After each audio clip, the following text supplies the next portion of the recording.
All right, Shalom. Before I get started, I want to give all glory, honor, and praise to Yahweh, Bahashem, Yahweh Shai, Bahashem, Makar HaKodash. Double honors to the apostles and elders at GMS. Peace, honor, and respect to you brothers that's out there laboring, edifying, rally, divine the word in truth and sincerity.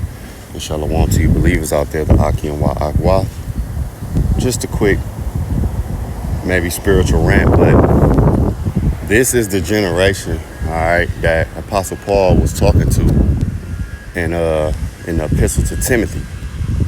And I'm going to get that, but first I want to get this, Hosea 4:6. My people are destroyed for lack of knowledge. What knowledge? Knowledge of the scriptures, the instruction of the scriptures. Just basically, man, just having a spirit of discernment, a spirit of peace. And I'm going into this younger generation, which are Gen Z. Because, man, they, every generation have its flaws, but damn, man, like, on the way to going to get something to eat, I was partially listening, but it was just a whole bunch of noise. And I get it, they young people, but it was like, a group of, because I was on the train. It was like on one side, it was a group of boys, and on the other side, a group of girls. And I knew they was young, Gen Z. And just the conversation was just, oh my goodness gracious. Like, I wasn't expecting them to be talking about, calculus and things of that nature. But it's just, man, you brothers and sisters know what I'm talking about. It was just noise and just a whole bunch of nothing. It was just, my goodness gracious. Both sides, the boys and the girls. Just a whole bunch of nothing, just babbling, just talking about any and everything loud and in public. They love doing that. Oh, I did this, I robbed this person. Oh, girl, you gonna do my lashes? I was with this nigga. Da-da. It was just like, oh my goodness, man. Our people are done. Continuing on in verse 6, because thou hast rejected knowledge, I will also reject thee. And you can see the curses on our people, man, how the Lord rejected us, turned his face from us, from our people, how the mentality, the spirit of our people are, okay, the condition we're in as a people. I will also reject thee, that thou shalt be no more priest to me, seeing thou hast forgotten the law of the Most High, the law of thy power. I will also forget thy children. And see, this is that generation, man. Again, the Apostle Paul was talking about, damn, scripture, it kind of left me. I had one in mind. Oh, yeah, let me get this. Yup. Let me get this. Isaiah 51 and verse 20 says what? It says, thy sons have fainted. And Salakia for the wind, it just started kicking up once I turned on, to do the lesson. It says, verse 20, thy sons have fainted. They lie at the head of all the streets. Think about it. When you go in our communities, what do you see? You see Jake at the corner store, at the liquor store, whatever, at the gas station. Now, all on the corner, whether it be a block, all right? And I mean, it ain't nothing wrong with, it's a nice day, you chilling on the block. But I mean, mainly when you ride through the hood, even the chicks be out there. What they look like, they be dressed scantily clad, all right? Thy sons have fainted, they lie at the head of all streets. Yeah, you'll see a crackheads. You're gonna see the crackheads, the goons and goblins. A nigga laid out because he off some drugs, or he got too drunk, laid out on a bench, or laid out at the store, or they begging for change, things of that nature. As a wild bull in a net, these little young jakes, they outside. It's 90 degrees, nigga got on a hoodie, a ski mask, some gloves, and he up to no good, man. All right, they are full of fury of the Lord, the rebuke of thy power. Yeah, and the Lord, he shows his fury in that. That's why our neighborhoods can't be in peace all the time. You got these little wild ass niggas, these little wild ass Keishas. All right, you got a neighborhood, you got some Keishas that she gonna bring the wild niggas, or just the wild niggas be in there, period. All right, up to no good, man. This is our people, man.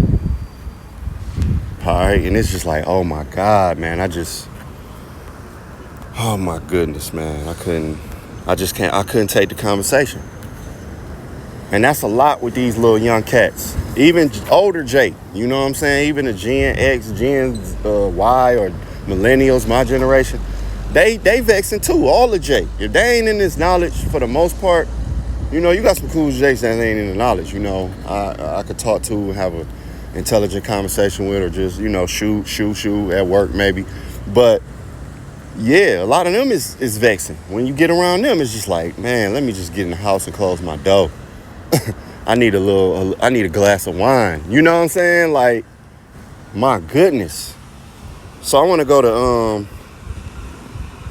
and see, the thing about it is, because brothers was doing videos on the land backing off Apostle Ramla, how he went into this generation that don't know the Most High. And this is that generation, because when we was coming up, you know, you had elders that made you go to church. You know, your great grandmother had the Bible on the in the living room. You know, she was quote a scripture or two to you. Even your parents, they might say something that was scriptural. You had to go to church certain days. You know, you go over your friend's house. You might have had that one friend that had that parent that was like, all right, if you come stay the weekend, you got to get up and go to church. You know what I'm saying? So it would, even though they didn't have that true wisdom, knowledge, and understanding, they had that zeal, and it kept them in check to a degree, because, you know, reading the Bible is reading the Bible. You know, you quote certain scriptures and they plain. You see what I'm saying? To where a person don't have to be identify as a Hebrew Israelite or come into this fullest truth in this purest form, but they'll have a certain way about their spirit, man. Because when you read certain scriptures, they plain, man. It's just plain Jane. You don't need no deep breakdowns, you know. And people, I've seen people get better from the scriptures who wasn't in the knowledge. You know what I'm saying? But over time, you could tell, like, wow, it was a change. And that's the power of the Lord, man, and his word. You see what I'm saying? But this generation, they don't have that. Because Big Mama gone, you know, Big Daddy, the old austere grandfather that knew how to work on everything, he really not around. All right, you got grandfathers with tattoos on their face. All right, and that's not a gash at brothers, you know, because I got tattoos, you know, before we came into this thing. We, you know, again, we was out there. All right, trying to be rappers and all of this. But I'm just saying, like, you have the grandfathers, certain grandfathers, they still trying to be street niggas, pants sagging, you know, tatted up, gang banging. And then you have the grandmothers who, they trying to compete with their daughters on TikTok, dressing scantily clad, and all of that. They trying to, you know, be Stella got her groove back. So you don't have that foundation that we had. So I want to get this Judges 2. In verse 8, it says, and Joshua the son of Nun, the servant of the Lord, died being 110 years old. And they buried him in the border of his inheritance in Timnath-Heres, in the mount of Ephraim, on the north side of the hill of Gaash. And also all that generation were gathered unto their fathers. And there arose another generation after them, which knew not the Lord, nor yet the works which he had done for in Israel. And see, the Lord stripped us of that knowledge. Now, the ones that came back into the knowledge, we understand the works that the Lord did and the works that he gonna do.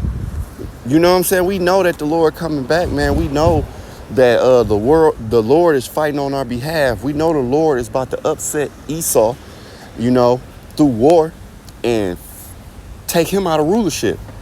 You know, we read about accounts of old as faith boosters, okay? But this generation, they don't have that, man. And you could tell. Look how bugged out they is. Look at the newer generation of rappers versus, let's take the rappers now versus the rappers in the 90s. You see what I'm saying? It's a major difference. You know what I'm saying? Especially the females. They just threw. You know what I'm saying? If you take MC Light and compare her to Glorilla or, you know, what's that girl name? Scarlett. It's going to be, you going to see the difference in it. You're going to be like, wow. These young cats, man, they and again, every generation had that crazy, you know, but they just take the cake, man. All right, so now I want to get, what's that? Because I said it. 2 Peter, what's that? 2 Peter 3. or 2. No, that's 2 Timothy, Slacky. That's 2 Timothy, all right. 2 Timothy 2. 2 Timothy chapter 3, starting at verse 1, it says, "This know also in the last days, perilous times shall come." Matter of fact, I want to get this in the NLT. Verse 2, "For people will love only themselves and their money." What do you see on Instagram, TikTok, Facebook, Twitter, or X, whatever? Boasting. They will be boastful and proud. That's all you see is flashing money, flashing their cars, flashing their what they got carnally, man. Boasting. These women, a lot of these women, what do? They showing off their body. That's a part of that boast, man. That's a part of being proud, man. All right. Every time you you scroll on a social media network and you see a so-called, well, not a so-called, I was gonna say a so-called black woman, but really all the tribes, you see what? Ass and titties, man. That's what you see from our women. You see booty and titties. That's what you see. What do you see from the men? Money, or them in a car, or throwing a gang sign, Verse 2 again, "For people will love only themselves and their money. They will be boastful and proud, scoffing at the Most High." What do you? On God. You got, you see a lot of these people, they scoff at the Most High. If it's a God, why he let white people do what he do to us? Oh, brother just did a video on Charleston White, how he was going into like all the wicked shit he did, and his day ain't came. He said, why the white man day ain't came? Why this person day? So that's a part of scoffing at the Most High, man. Okay? Disobedient to their parents. Yeah. You have great, good parents out here that got some demon kids. Some of these demons out here, they got good parents. The kids just fucking demons, and they disobedient to the teachings of their parents. All right? And ungrateful. An ungrateful ass generation, Really, all of us Americans are spoiled, to a degree. But ungrateful, man. Ungrateful. If something happen, don't go our way, Getting that attitude, man. They will consider nothing sacred. Yeah. They will be, just think about the marriage. Marriage is supposed to be sacred, right? You got, especially when it comes to the black woman, she'll just put everything out there in the open. All right, about her marriage, her nigga broke, he can't do this, just, down to her body, man. Your woman is supposed to be sacred, man. Your woman is supposed to be only for your eyes, but what happens? The average woman go out here and every man get a peep. All right? Every man get a peep at the so-called black woman, so-called Latino woman. And she could full-fledged be in a marriage, 10 years, 2 kids, and she out here twerking. Go on Instagram, you see it all the time. You see married women with children twerking. Everything hanging out. Nothing ain't sacred, man. All the way down to the word, man. Okay? They don't take the word serious. That's why they scoff at men who teach the word. Verse 3, they will be unloving and unforgiving. Yeah. Look at the black man, the so-called black man too long, especially the young one. He ready to fight or kill you. You do something to Jake, the black woman, look how much disdain they have for us, man. But when Esau, these other nations come around, they'll forgive them easily.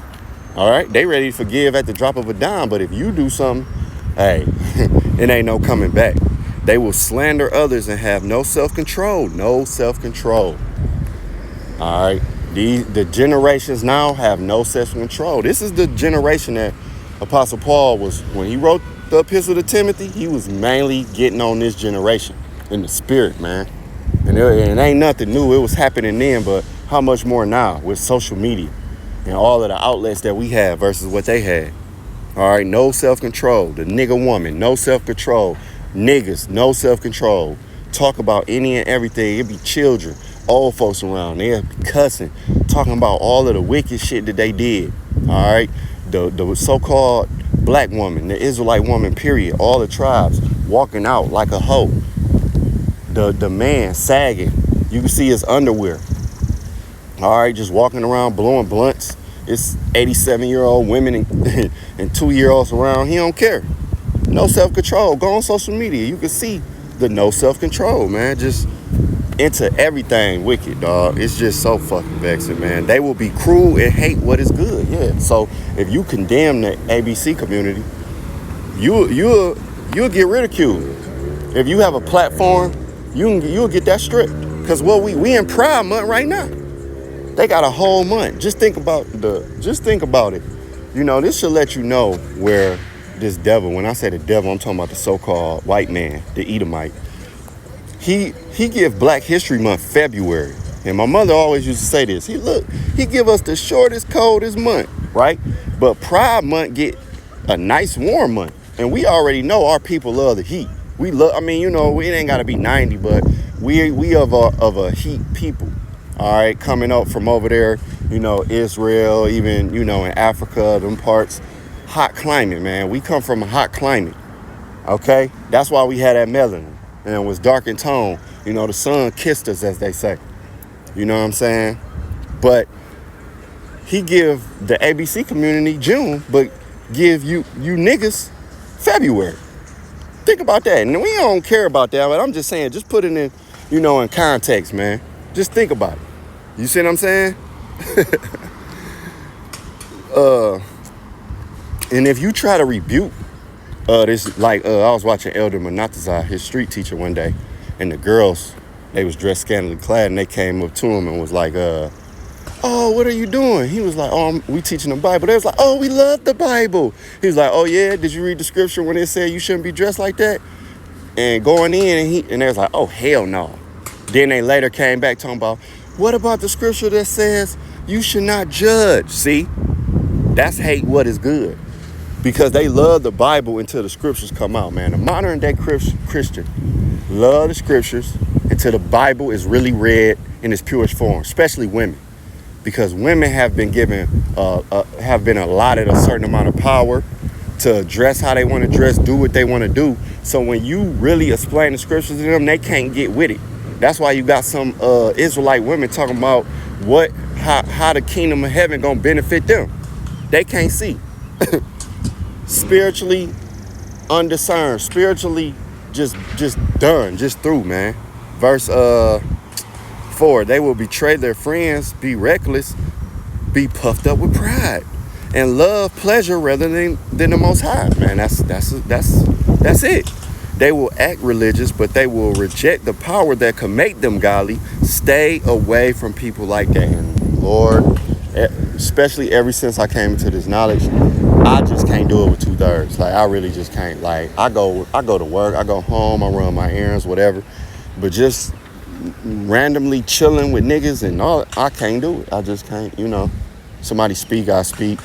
But I'm not trying to sit up and kick it. Oh, let's get a drink. Let's go. If it ain't somebody I have been knowing since a childhood, and I don't hang with nobody, you know what I'm saying? Especially I moved to another state from Michigan, you know, because I'm from Detroit. Now I'm in Atlanta, you know what I'm saying? I got some people down here, but not like in Michigan, you know what I'm saying? I really don't be, I go to work, I come home for the most part. I study, that's it, man. I read, I watch brothers' lessons. Things of that nature. That's mainly what my day consists of. All right, if I ain't working, I'll be at home chilling, doing what I need to do around the house, or and I'm studying, I'm reading. I need to read more, but I'm mainly listening to brothers' videos. If I ain't putting my lessons out, that's it, man. They said stay away from people like that. Yeah, you're not supposed to be hanging with the two. You listen when you like I forgot who was saying that, but if you can be around niggas like that, something going on, something wrong. If you've been in this knowledge long enough, you can't be around niggas because the conversation alone gonna vex you. That's just gonna vex you. Just being around niggas, you like, nah, I can't even do it. You gonna hear them, they gonna be talking, and you gonna be like, nope. Now again, you do have some jakes that's cool that you can converse with. You probably can hang with. You know, you might have met somebody cool at work, or you know somebody that you've been on and they cool, you know what I'm saying? But for the most part, these niggas, man, And them Gen Zers, oh, I really can't. It's a wrap. Because they just done, man. They just out of here. So, you know, excuse me for my rant. I just wanted to put that out there. I know you brothers and sisters are going through this as well. I want to bring these scriptures out. You know, I'm about to go ahead, go to work, So, Lord willing, this was edifying to the next lesson. Shalom.